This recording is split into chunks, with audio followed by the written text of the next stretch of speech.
ഇടപഴകുന്ന ഒരു വ്യക്തി എപ്പോഴും കള്ളം പറയുന്നതായിട്ട് ശ്രദ്ധിച്ചിട്ടുണ്ടോ? അല്ലെങ്കിൽ ആ പറയുന്ന കള്ളം ഒരു റിയാലിറ്റി ബേസ്ഡ് ആയിട്ട് കണക്ഷൻ കിട്ടാത്ത കള്ളമായിരിക്കും.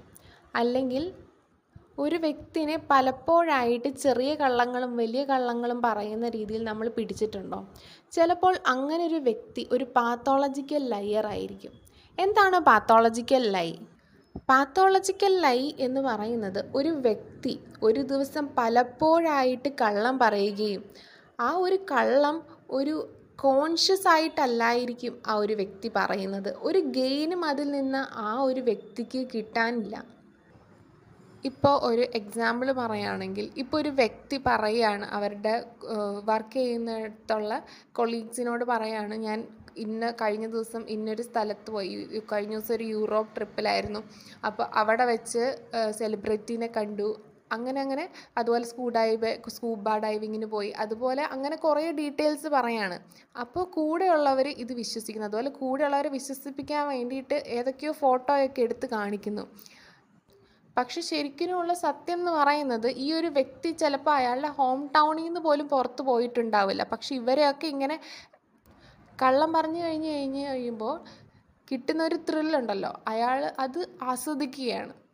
ആ പറയുന്ന കള്ളം ചിലപ്പോൾ മറ്റുള്ള ഒരു വ്യക്തിക്ക് അവരുടെ ഫീലിങ്സിനെ ഹേർട്ട് ചെയ്യാം. അല്ലെങ്കിൽ ഈ പല കാര്യങ്ങളും പറയുന്ന കാര്യങ്ങൾ അവർ കൺഫ്യൂസ്ഡ് ആയിരിക്കാം, കോംപ്ലിക്കേഷൻസ് വരുന്നുണ്ടാകും. പക്ഷെ ഇതെല്ലാം പറയുമ്പം ഈ പറയുന്ന വ്യക്തിയിൽ ഒരു ഒരു സാറ്റിസ്ഫാക്ഷൻ അല്ലെങ്കിൽ ഒരു ഹാപ്പിനെസ് വരികയാണ് ചെയ്യുന്നത്. അപ്പോൾ നമ്മൾ വിചാരിക്കും, ഈ പാത്തോളജിക്കൽ ലൈയിങ്ങും നോർമൽ ലൈയിങ്ങും തമ്മിൽ എന്താ വ്യത്യാസം? നോർമൽ ലൈയിങ് എന്ന് പറയുന്നത്, നമ്മൾ പല സിറ്റുവേഷനിലും നമ്മൾ പറഞ്ഞു കഴിയുമ്പോൾ നമ്മൾ കോൺഷ്യസ് ആയിരിക്കും. ആ പറയുന്ന കാര്യം, ആ പറയുന്ന കള്ളം എന്ന് പറയുന്നത് നമ്മൾ കോൺഷ്യസ് ആയിരിക്കും. പറഞ്ഞു കഴിയുമ്പോൾ നമുക്ക് ആ ഒരു പറഞ്ഞ കാര്യത്തിലൊരു ഗിൽട്ട് ഫീലിംഗ് നമുക്ക് വരികയാണ്. ഈ പാത്തോളജിക്കൽ ലൈയിങ്ങിൻ്റെ ഒരു റീസൺ എന്ന് പറയുന്നത്, ചിലപ്പം അവർക്ക് ഉണ്ടായ ഒരു ചൈൽഡ്ഹുഡ് ട്രോമയായിരിക്കും. അവർ ചിലപ്പോൾ വളർന്നു വന്ന ഒരു സാഹചര്യം എന്ന് പറയുന്നത്, തോക്കുന്നത് അല്ലെങ്കിൽ തോറ്റുപോയവർ, ഒരു അൺസക്സസ്ഫുൾ ആയിട്ടുള്ള ആൾക്കാർ അല്ലെങ്കിൽ അൺഅക്സെപ്റ്റബിൾ ആയിട്ടുള്ള ആൾക്കാരാണ് എന്നുള്ളൊരു എൻവയോൺമെൻറ്റിൽ നിന്ന് വളർന്നു വന്നതുകൊണ്ടായിരിക്കാം. അല്ലെങ്കിൽ ഒരു ഫ്ലോസ്, അല്ലെങ്കിൽ ഞാൻ താന്നിരിക്കുന്ന ഒരു കാര്യത്തിനെ പ്രൊജക്റ്റ് ചെയ്യാതെ അതിനെ മാസ്ക് ഇട്ട് വെക്കാൻ വേണ്ടിയിട്ട് കുറേ ലൈസും കാര്യങ്ങളും പറയുന്നത്.